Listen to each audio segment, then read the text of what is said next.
이야기 시작합니다. 구독과 좋아요, 알림 설정은 꼭 눌러주세요. 조선 숙종시대 한양 북촌의 한 대감집. 늦은 밤 은은한 달빛이 고요히 내리쬐는 안채 뒤뜰에 한 그림자가 살금살금 움직였다.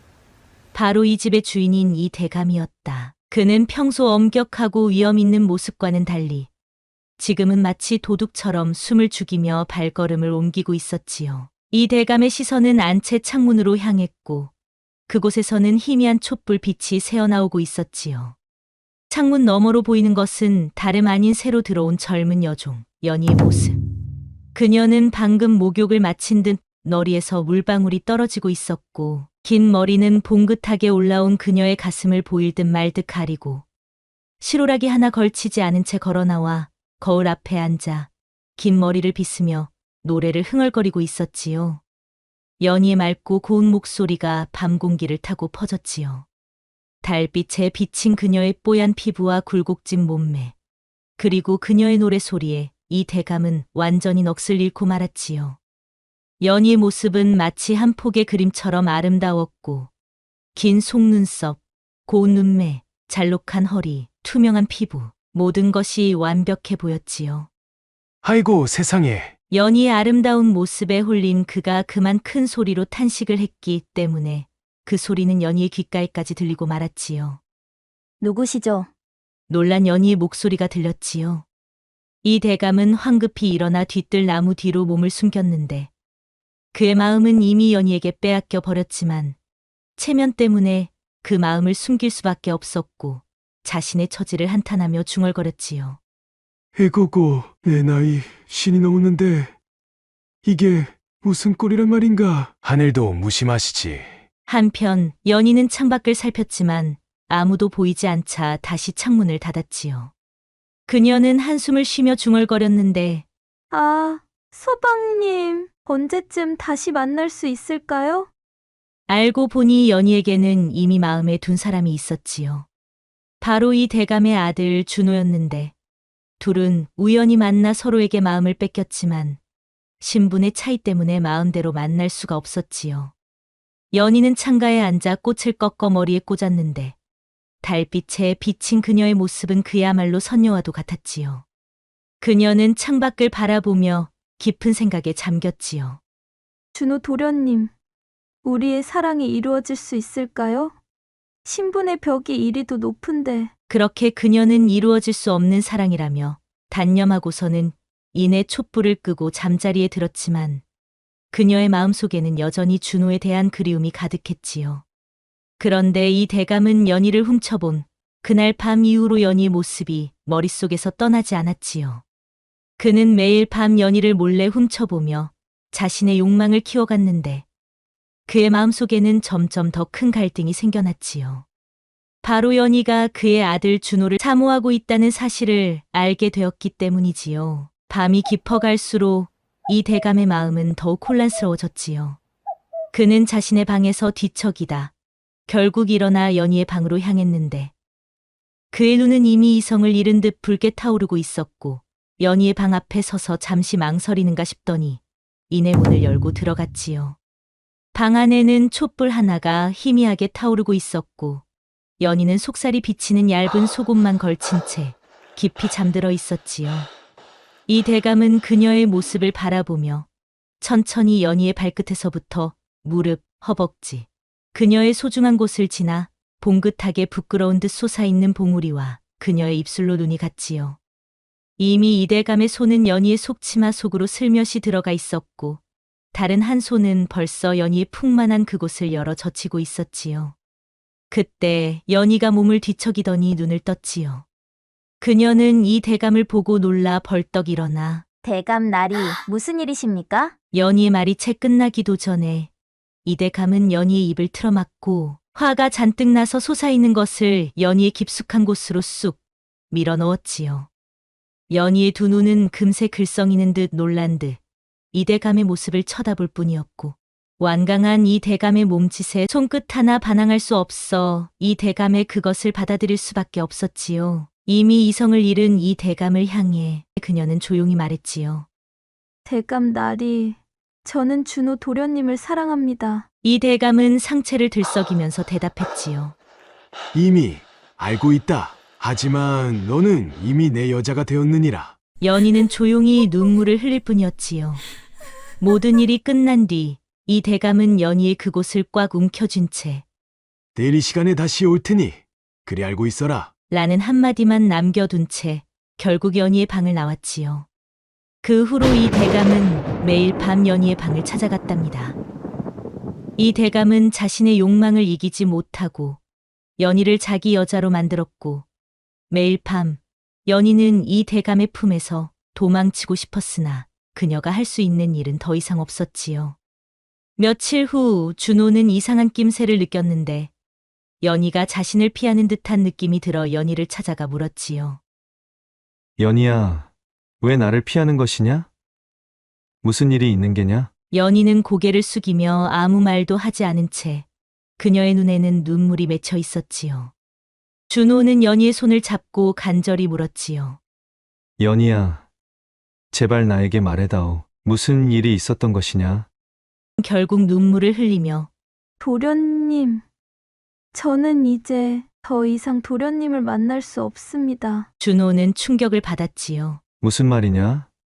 왜 그러는 것이냐? 연희는 한참을 망설이다가 조용히 말했지요. 대감, 나리께서 저를 준호는 그 말을 듣고는 분노가 치밀어 올라 곧바로 아버지인 이 대감을 찾아갔지요. 이 대감은 서재에서 책을 읽고 있었는데 준호는 문을 박차고 들어가 외쳤지요. 아버지! 어떻게 이럴 수 있습니까? 이 대감은 놀라서 고개를 들며 무슨 일이냐, 준호야? 연희를 왜 그런 식으로 대하셨습니까? 그녀는 제가 마음에 둔 아이입니다. 이 대감은 한숨을 쉬더니 갑자기 표정을 굳히며 말했지요. 준호야, 내가 무슨 말을 하는 것이냐? 연희는 그저 우리 집의 몸종일 뿐이다. 내가 그런 아이에게 마음을 주다니 어리석기 짝이 없구나. 준호는 아버지의 말에 더욱 분노했지요. 아버지! 연희는 제가 사랑하는 사람입니다. 사랑이라고? 내 신분을 잊었느냐? 연희는 그저 우리 집의 종일 뿐이다. 내가 그런 아이와 어울릴 수는 없어? 이제 그만 정신 차리고 마음을 정리해라. 준호는 눈물을 흘리며 말했지요. 아버지, 어떻게 그런 말씀을 하실 수 있습니까? 제가 연희를 마음에 두고 있는 것을 아시면서 어찌 그녀에게 그런 일을 하실 수가 있으십니까? 이 대감은 단호하게 말했지요. 더 이상 이런 말을 하지 마라. 이제 그만 나가거라. 준호는 서재를 나와 연희를 찾아갔지만 연희는 여전히 그를 피했지요. 연희는 이 대감의 여자가 된 후 준호와의 관계를 유지할 수 없다는 것을 알고 있었고 준호를 이제 포기해야 한다고 생각하고 있었지요. 이 대감에게 연희는 단순히 잠자리에 필요한 상대, 그 이상 그 이하도 아니었고 이 대감은 오늘 밤에도 연희에게 찾아가 어떻게 놀까 하는 마음으로 빨리 날이 어두워지기를 바랄 뿐이었지요. 어느 날 밤, 이 대감은 평소처럼 연희의 방으로 향했지요. 그의 발걸음은 오늘따라 더 가벼웠고 욕망은 그를 어느새 연희의 방까지 이끌었지요. 하지만 연희 방에 다다랐을 때 그는 안에서 들려오는 낮은 목소리에 멈춰섰지요. 바로 자신의 아들 준호와 연희가 한참 사랑을 나누는 소리였지요. 이내 이 대감의 얼굴이 불그락불락해졌고 속으로만 분노를 삼킬 수밖에 없었지요. 방 안에서는 옥구슬이 구르는 듯한 연희의 나지막한 신음소리가 들렸고 이 대감은 자신이 연희를 품었을 때와는 전혀 다른 연희의 모습에 화가 머리끝까지 났었지요. 연희가 그렇게 적극적인 여자인 줄 이 대감은 그날 밤 문 앞에서 처음 알게 되었는데 아들 준호와 연희의 숨 넘어가는 소리가 멈추자 이내 연희의 목소리가 들려왔지요. 아버지께 들키면 어쩌지요, 도련님. 걱정 마, 연희야. 우리는 곧 이곳을 떠날 거야. 그날 밤 이 대감은 아들 준호에 대한 괘씸한 마음에 잠을 이루지 못했는데 이것들이 집을 떠나 어떻게 살던지 그런 것에는 아무런 관심도 없었고 오로지 연희와 준호에 대한 미움뿐이었지요. 한편 연희의 방에서는 두 사람이 뜨거운 시간을 보내고 있었는데 준호와 연희가 입을 맞추고 있었는데 연희가 기다렸다는 듯이 눈을 감고 입을 살짝 벌리는데 연희의 뜨거운 입김이 준호의 입으로 훅 들어오자 준호의 몽둥이가 발딱 서는 것이었지요. 그리고 준호의 몽둥이가 연희의 아랫배에 살짝 닿으니 벌써 연희의 아래는 이미 뜨거워졌고 따뜻하고 미끌거리는 것이 흘러넘쳤지요. 결국 준호의 커진 몽둥이가 불쑥 나와 연희의 축축해진 구멍에 쑥 하고 들어가니 연희의 자지러지는 비명이 온 집안에 울려 퍼졌고 그렇게 두 사람은 밤새 사랑을 나눴지요. 새벽녘 준호와 연희는 서로를 바라보며 굳은 결심을 했지요. 그들은 이 집을 떠나 새로운 삶을 시작하기로 한 것이지요. 연희야, 나와 함께 가겠느냐? 앞으로의 삶이 힘들 수도 있어. 네, 도련님. 어디든 함께 가겠습니다. 도련님과 함께라면 어떤 어려움도 이겨낼 수 있어요. 두 사람은 서둘러 짐을 꾸렸고 동이 트기 전에 이 대감의 집을 빠져나갔지요. 그런데 대문을 나서는 순간 뜻밖의 목소리가 들렸지요. 이놈들, 개 섞어라! 준호와 연희는 놀라 뒤를 돌아보았는데 이 대감이 무서운 표정을 하고 서 있었지요. 아버지, 준호가 떨리는 목소리로 말했지요. 이대로 떠나면 다시는 내 집에 발을 들일 생각일랑 말아라. 못난 것. 겨우 몸종 하나 때문에 아비와 가문을 버리고 도주를 택했더냐? 준호와 연희는 이 대감의 말에 깊이 고개를 숙여 인사한 후 서로의 손을 꼭 잡고 도망치듯 집을 나갔지요. 그렇게 준호와 연희는 강원도 깊은 산골로 들어갔고 그들은 그곳에서 작은 농사를 지으며 새로운 삶을 시작했지요. 연희야, 고생이 많지? 아니에요, 도련님. 도련님과 함께 있어 행복해요. 그들의 사랑은 날이 갈수록 깊어졌는데 하지만 운명은 그들에게 너무나 가혹했지요. 집을 떠난 지 3년 즈음 되던 해부터 준호의 건강은 갈수록 나빠졌지요. 대감집에서 자라난 터라 외딴 산골에서 농사를 짓는 일은 준호의 건강을 점점 나쁘게 만들었지요. 그렇게 하루하루 앓고 있던 준호는 병상에서 연희와 마지막으로 사랑을 나누고 싶었지요. 비록 깊은 산골에 살았지만 연희의 피부는 여전히 매끄럽고 투명했으며 살짝 붉게 물들어 있었지요. 여보, 이리 가까이 좀 와보시오. 준호의 손이 연희 옷자락을 풀자 옷 속에 꽁꽁 숨겨둔 연희의 풍만한 것이 준호의 눈에 들어왔고 준호는 얼른 얼굴을 파묻었지요. 이젠 사내의 맛을 알아버린 연희도 자지러지는 소리와 함께 준호의 것을 뜨겁게 받아들이고 있었지요. 온몸이 녹아내리는 듯한 느낌을 받은 준호는 어쩌면 마지막일 수도 있겠다는 생각에 혼신의 힘을 다해 연희와 뜨거운 시간을 보냈지요. 그렇게 시간이 얼마나 흘렀을까. 준호는 연희와의 마지막 사랑을 나누고 일주일 후 그만 세상을 떠나고 말았지요. 도련님, 어찌 저를 두고 가십니까? 연희는 준호의 무덤 앞에서 날마다 눈물을 흘렸지요. 준호가 떠난 후 연희는 한동안 혼자 살았지만 산골 생활은 점점 어려워졌고 겨울이 다가오자 연희는 더 이상 혼자 살아갈 수 없다는 것을 깨달았지요. 결국 연희는 이 대감의 집으로 돌아가기로 결심했지요. 여러 생각들이 교차했지만 연희가 갈 수 있는 곳은 이 대감 집밖에 없었지요. 연희가 이 대감의 집에 도착하자 이 대감은 연희를 보며 깊은 한숨을 내쉬었지요. 내가 돌아왔구나, 준호는. 이 대감이 물었지요. 도련님은 하늘나라로 가셨습니다. 연희가 눈물을 흘리며 대답했지요. 이 대감은 아들의 죽음에 큰 충격을 받아 한동안 말을 잇지 못했지요. 그래, 이제 어찌하려느냐? 이 대감이 마침내 입을 열었지요. 대감 나리, 저를 거두어 주십시오. 이제 제가 갈 곳이 없습니다. 이 대감은 아들의 죽음은 생각지도 않고 그의 얼굴에는 의미를 알 수 없는 섬뜩한 미소가 번졌지요.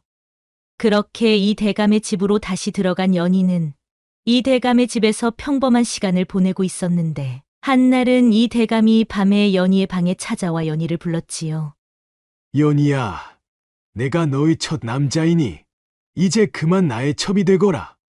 하지만 대감님, 저는 이미 준호 도련님의 여자요입니다. 제가 어찌 대감님의 첩이 될 수 있겠습니까? 하지만 이 대감은 이제 연희를 몰래 찾아가는 수고 없이 당당하게 사랑을 나누고 싶은 생각뿐이었지요. 괜찮다. 너만 마음을 돌리면 너도 좋고 나도 좋은 일 아니겠느냐? 준호도 너가 편하게 살기를 원할 것이다. 그 말에 연희는 아무 말도 하지 못했지요. 그러자 이 대감은 연희의 옆으로 가 연희를 껴안았지요. 아무리 준호의 아비지만 이 대감은 연희의 첫 남자라는 사실은 연희의 몸이 더 잘 기억하고 있었지요. 그렇게 이 대감은 다시 연희의 몸 구석구석을 천천히 확인하였고 마치 준호의 채취를 지우는 듯 물수건으로 연희의 몸을 닦아 주었지요. 그렇게 연희는 이 대감의 첩이 되었고 매일 밤 이 대감의 몽둥이를 받아들였지요. 이제 이 대감의 여자가 되었지만 문득문득 준호의 생각이 드는 건 어쩔 수 없었지요. 연희야, 준호를 생각하면 어떠하느냐? 어느 날 잠자리에서 이 대감이 물었지요. 날마다 그리워 가슴이 아픕니다. 대감날이. 연희가 대답했지요. 그렇게 3년이 지났을 무렵 연희는 갑자기 큰 병에 걸렸지요. 이 대감은 연희를 위해 온갖 약을 구해왔지만 소용이 없었고 연희의 병세는 날로 심각해졌습니다. 결국 그녀는 침상에 누워 일어나지 못하게 되었지요. 마지막 순간 연희는 이 대감의 손을 잡고 말했지요. 대감날이. 그동안 저를 돌봐주셔서 감사합니다. 하지만 이제 저는 도련님이 계신 곳으로 가야 할 것 같습니다. 이 대감은 눈물을 흘리며 고개를 끄덕였지요. 가거라, 연희야. 준호에게 내 마지막 인사를 전해다오. 연희는 마지막으로 미소를 지으며 눈을 감았지요. 그녀의 얼굴은 마치 오랜 고통에서 해방된 것 같았지요. 이 대감은 연희의 장례를 준호의 무덤 옆에서 치렀고 그는 두 사람의 무덤 앞에 서서 오랫동안 말없이 서 있었지요. 야담TV 채널을 시청해 주셔서 정말 감사합니다. 앞으로도 재미있고 유익한 영상을 만들기 위해 노력할게요. 구독과 좋아요, 알림 설정도 꼭 해주세요.